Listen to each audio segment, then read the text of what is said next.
Nuevamente, buenas tardes. Vamos a dar inicio con nuestra mesa de discusión y vamos a hablar en esta parte de las charlas que ya se presentaron, porque al igual que ustedes yo tengo muchas dudas. Lili, Jorge, ustedes saben que me encanta preguntar y veo que esta modalidad puede ser realmente una alternativa. Al inicio yo les decía que es una técnica nueva, pero esa no es nuestra realidad. ¿Desde cuándo estamos nosotros trabajando con algo en protocolos de investigación? ¿Recuerdas más o menos? Desde 2008 iniciamos en protocolos de investigación. En donde, si recordamos un poquito, era una adquisición temporal. Temporal. En donde teníamos mucho conflicto, lo hacíamos de manera en donde se tenía que fijar, como todavía lo leía recientemente, se tenía que fijar la mama con una cinta adhesiva para tratar de que la paciente no se moviera.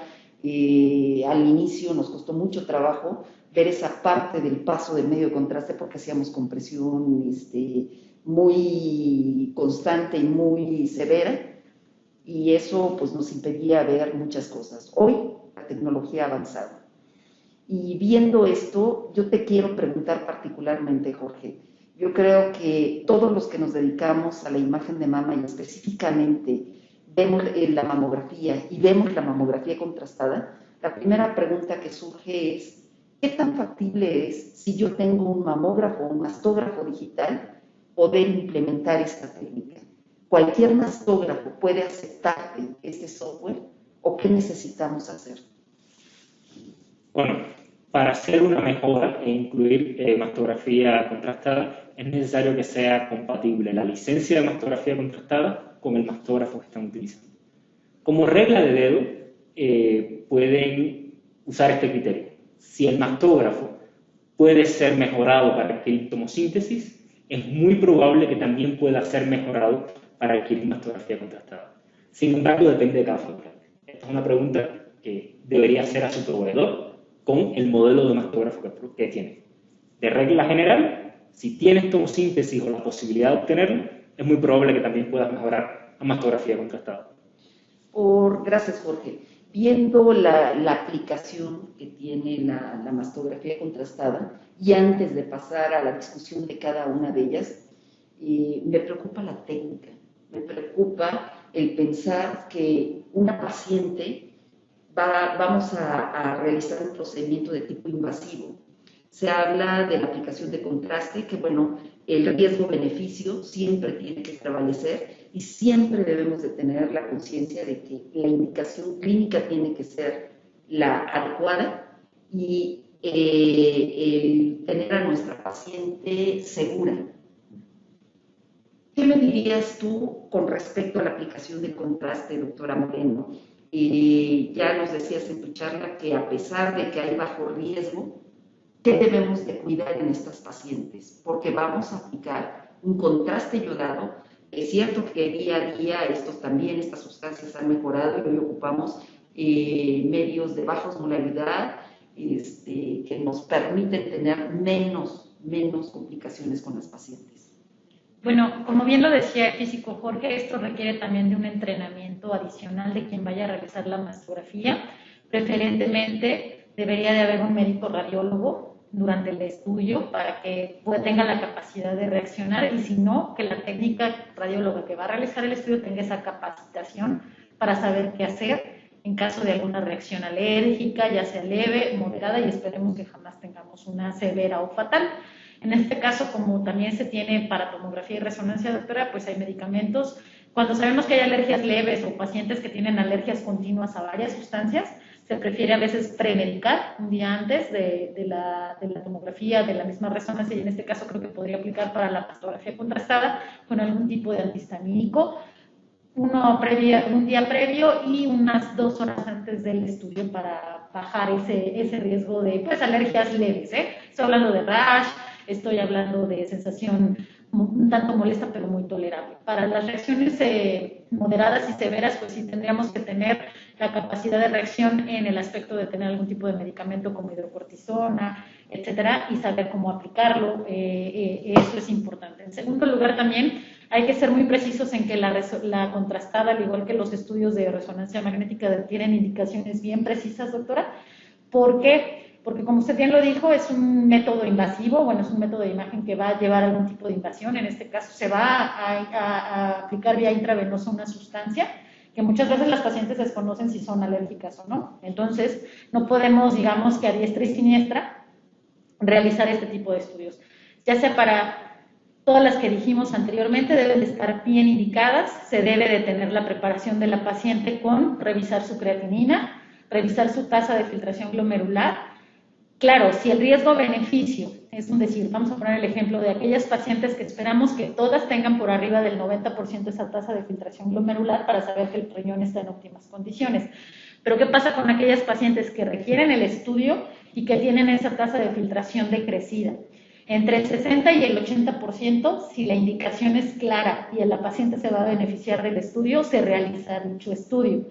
Si tenemos una tasa de filtración glomerular por debajo de 45, es una contraindicación prácticamente absoluta porque sabemos que el daño del riñón va a ser mucho mayor al beneficio de la paciente. La realidad es que todos nuestros pacientes, afortunadamente, aún diabéticos, descompensados, etcétera, siempre caen en el rango entre 60 y 80, y con estos pacientes pues pudiéramos platicar con el médico tratante o ver la posibilidad de hidratarlos pre y post el estudio de mastografía contrastada, como se realiza también en la resonancia magnética y en las tomografías.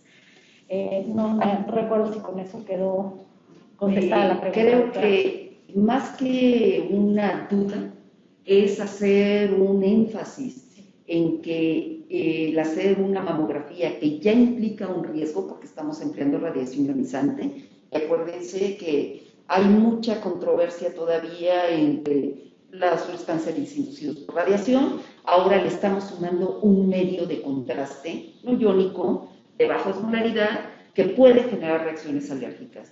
Aquí lo ideal sería que se realizaran en hospitales, en centros donde pudieran tener desde un carro rojo, aunque también sabemos que son raras las complicaciones que podemos tener.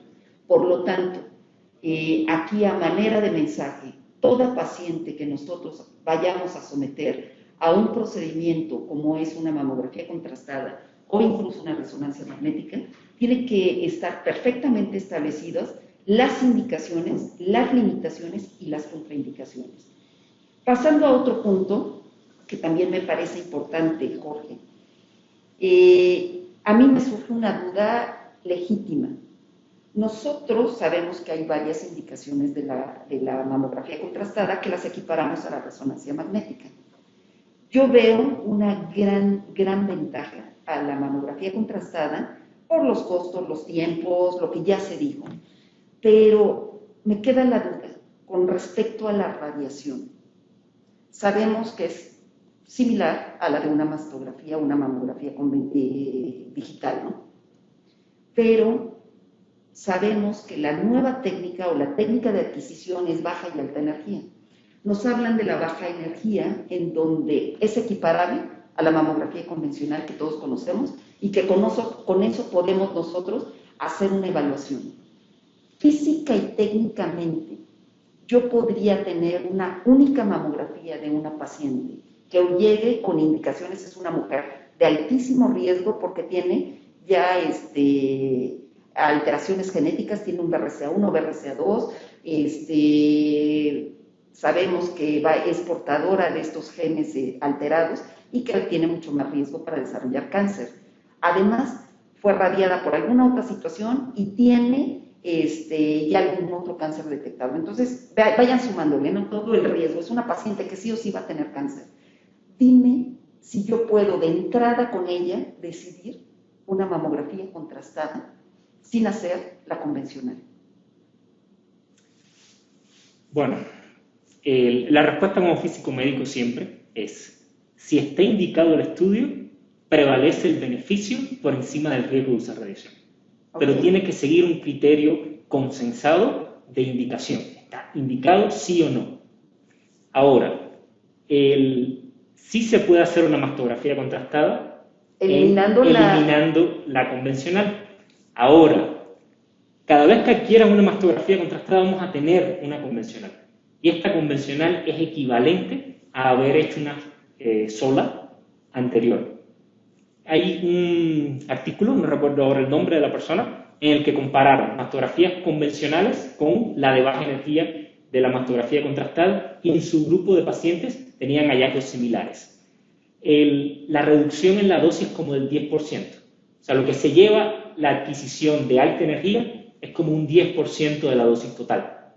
Entonces alcanza para una mastografía convencional bien hecha más un 10% de la de alta energía. Tendríamos como un 110, un 120 con respecto a una mastografía convencional. Eso me deja tranquila. Te deja tranquila porque clínicamente vamos a obtener los datos que a nosotros nos interesa, o radiológicamente los datos que a nosotros nos interesa, sí, porque tenemos una mamografía convencional. Sí. Y solo impactamos un 10% en la dosis de radiación. Correcto. Entonces no perdemos información y ganamos, no perdemos información morfológica y ganamos información funcional. Correcto. Ok, entonces esa parte me queda clara. Estoy hablando de una paciente con tamizaje de altísimo riesgo, que es de esas pocas pacientes que tenemos en algún momento que valorar. Recuerden que ellas no van más allá del 10% de la población en general. Antes de entrar a la discusión, porque quiero que discutamos lo que viene nuevo. Lo que viene nuevo es la aplicación de la mastografía contrastada en detección. Ya sabemos, hoy por hoy, que la mastografía tiene indicaciones. Recuérdame, por favor, la contrastada. ¿Cuáles son las indicaciones globales en donde no es una detección, es una mujer sintomática a la que vamos a evaluar? ¿Cuáles son esas indicaciones?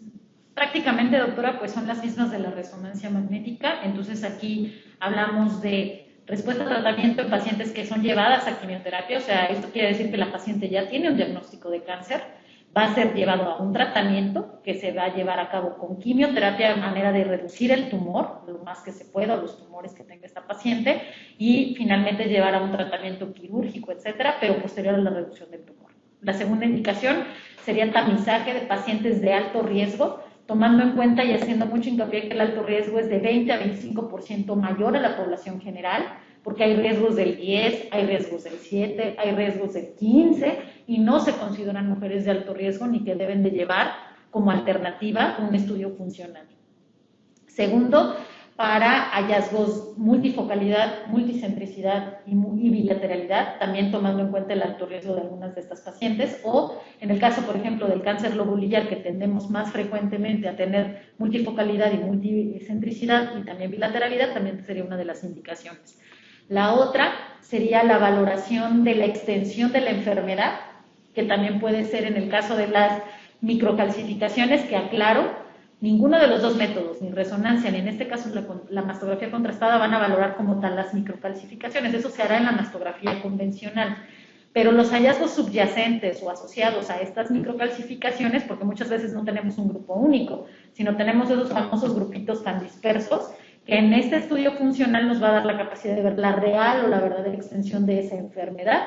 Y otra de las indicaciones pues sería la mejor, en menor grado, la valoración prequirúrgica de nuestros pacientes para ver qué enfermedad pues quedó o qué tan extensa es y que el cirujano pueda planearla. Sin embargo, en esta hay un tanto de controversia, gracias, porque hay quien dice que no impacta en la sobrevida ni en nada benéfico al final para la paciente. Entonces, en específico serían las 4 anteriores, doctora, y todas ellas, como usted bien lo dijo, la paciente no es en ningún momento asintomática, ya tiene algo que vamos muy dirigidamente a buscar. Perdón, una última es también para los hallazgos, o se menciona los hallazgos discordantes en masto ultrasonido o en estudios convencionales. Pero al igual que esta indicación en la resonancia magnética, hay que tener muy claro qué se va a ir a buscar, doctora, porque si no, al igual que en la resonancia magnética, puede meter muchas más dudas de lo que nos va a beneficiar. Entonces, no es una indicación para todas aquellas pacientes que tengan alguna discordancia y a ver qué le encuentro en un estudio funcional, sino que tú estás esperando o estás creyendo que vas a encontrar algo que te va a aportar. Okay. Muchas gracias. Hay algo que también debemos de tener presente cuando hablamos de mastografía funcional. ¿Tiene ventajas sobre la resonancia? Por supuesto. Sí, claro. nada más con los costos, con el comprimir a la paciente en una sala que no requiere mayores cosas, que es casi inmediata la toma, tarda muy poco tiempo, y algo que sí quiero aclarar, por eso le preguntaba yo a Jorge hace un momento, que cuál era una de las ventajas, ¿no?, de tener mastografía contrastada versus resonancia, y que si podíamos basarnos en la de baja energía para equipararla a una mastografía convencional. La realidad es que sí, y una de las grandes ventajas que tiene la funcional es que al tomar la imagen de baja energía y compararla con una convencional, la de alta energía, este tipo de mastografía nos permite evaluar calcificaciones, lo que no hace la resonancia magnética. Lili nos decía, la doctora Liliana nos decía que no evalúa calcificaciones, claro que no. La contrastada, que es la de alta energía, solo va a ver la captación del medio de contraste, entonces no vamos a poder caracterizar esas calcificaciones, pero hacer energía dual sí nos permite ver eso, nos va a permitir valorar la extensión, que es una de las grandes y de las pocas ventajas adicionales desde el punto de vista radiológico para la aplicación de la funcional. Ahora bien, se habla mucho de tamizaje. Quiero poner el dedo en la llaga, porque estoy muy preocupada. Tamizaje y mamografía funcional. Muchos autores dicen que es ideal porque no depende de la densidad del tejido. Se habla de indicaciones muy particulares y principalmente en aquellas mujeres con mama densa, siendo la aplicación de la mamografía funcional en pacientes sanos. No es para todas, no es para una población de riesgo promedio. Una mujer que tiene un riesgo promedio, no está por arriba del 20%, yo considero que hoy por hoy todavía no es candidata. El arriesgarla a una reacción de medio de contraste, porque somos invasivos, más la radiación, creo que costo-beneficio y la seguridad de la paciente no lo ameritan. Esto quedó todavía en letra para que sigamos haciendo protocolos, pero no es en este momento para población abierta.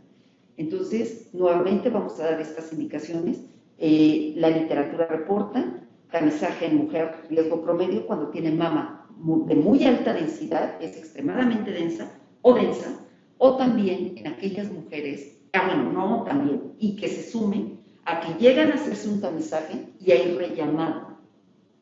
En estas mujeres nos vamos a meter en muchos líos, y principalmente cuando tenemos hallazgos inespecíficos, en donde, ¿qué hacemos? ¿Le damos un BIRAT 0? No se permite dar un BIRAT 0 para poderla mandar a resonancia. Se le hace ultra y el ultrasonido, no resuelve nuestro problema. Entonces seguimos en esa incertidumbre. Y muchas pacientes con distorsiones o con lesiones en donde la tomosíntesis no nos ayuda, pues vamos a acabar haciendo un ultrasonido y ese ultrasonido tampoco nos despeja dudas, vamos a acabar llevándole a una biopsia. Y ahí estamos con problemas con los valores predictivos positivos y ese gran número de biopsias innecesarias.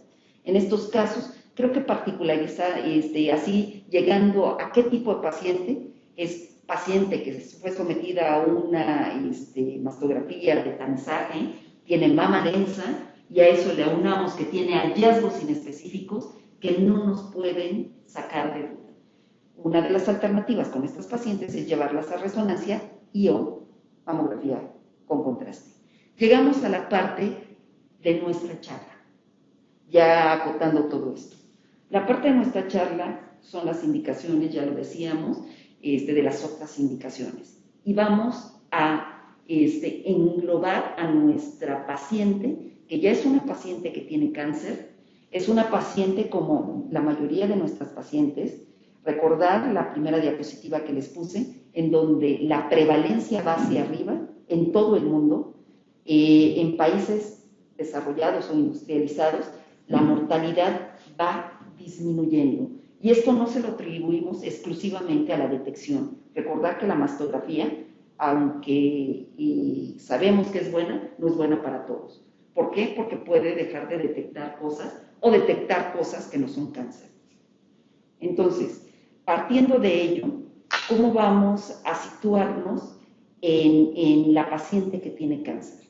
La paciente que tiene cáncer va a ser sometida en muchas de las ocasiones por los diagnósticos tan tardíos o etapas clínicas tan avanzadas, van a requerir forzosamente de quimioterapia neoadyuvante, en donde se ven los beneficios para preservar las mamas, para delimitar la enfermedad sistémica, etc. Y para ello tenemos un montón de sustancias, o quimioterapias, hormonoterapias, terapias blanco, en donde cada una va a actuar de diferente forma dependiendo del estirpe molecular del tumor, ¿no? De las características moleculares.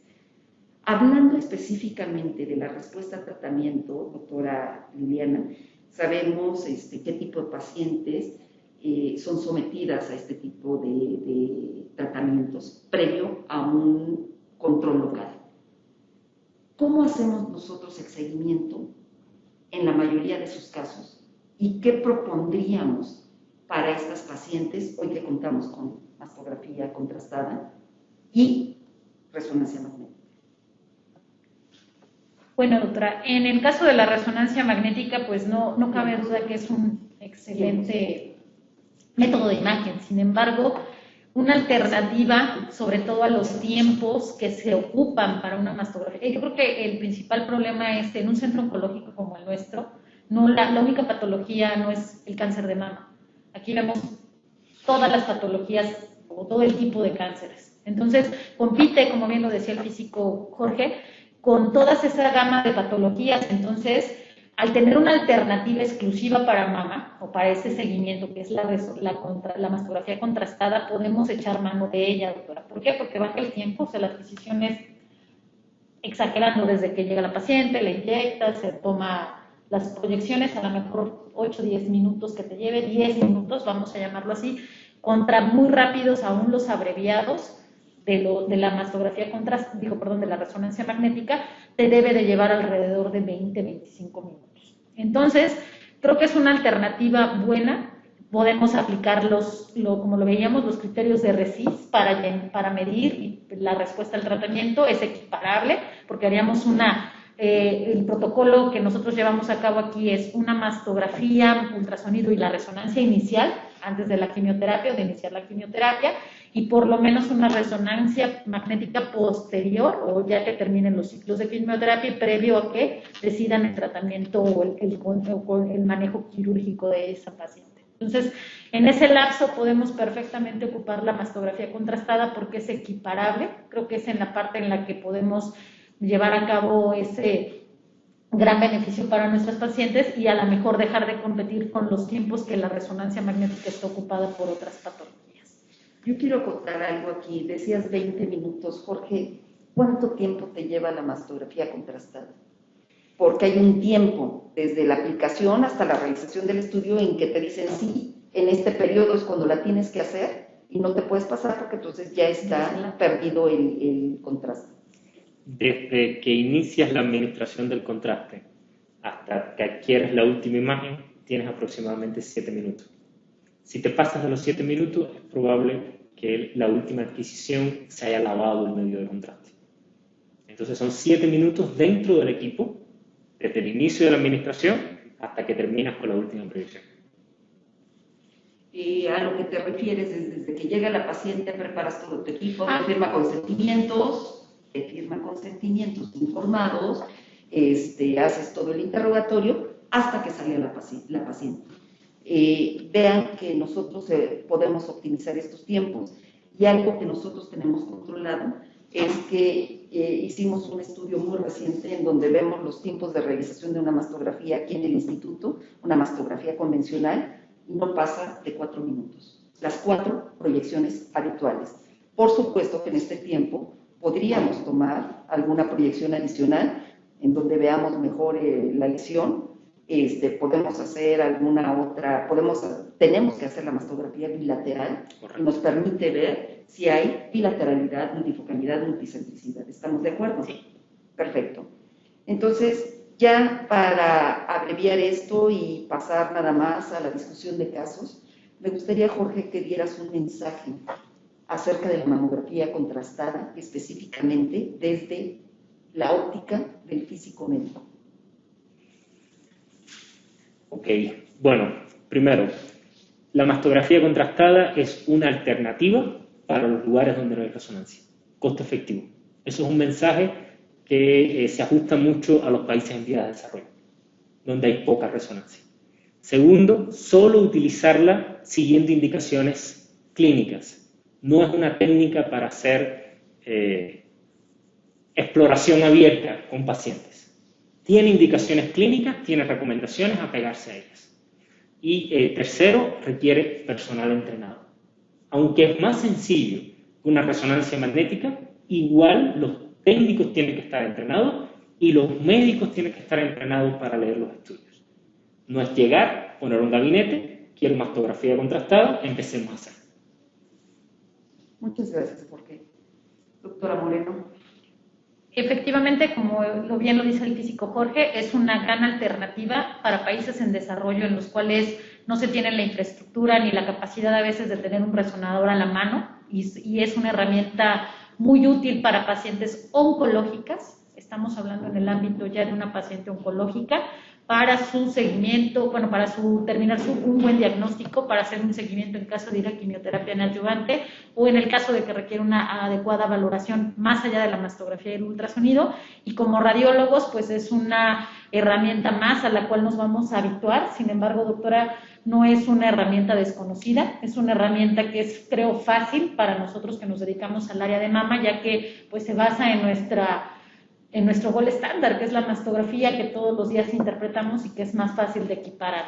Sin embargo, sí hacer mucho hincapié en que tiene indicaciones muy precisas, que no está abierto a población, a diestra y siniestra, y que al igual que la resonancia magnética, tiene limitaciones también que hay que conocer, que son muy precisas también y que al tener que ser invasivo, hay que tener toda la precaución antes de inyectar un medio de contraste, y que creo que es una de las grandes limitantes para poder hacer esto a diestra y siniestra en población abierta o a cualquier mujer que vaya pasando por la calle. Entonces, es una gran alternativa con sus indicaciones muy precisas y que pues creo que para nosotros va a ser muy fácil, hablo nosotros los radiólogos que nos dedicamos a mama, familiarizarnos con este método.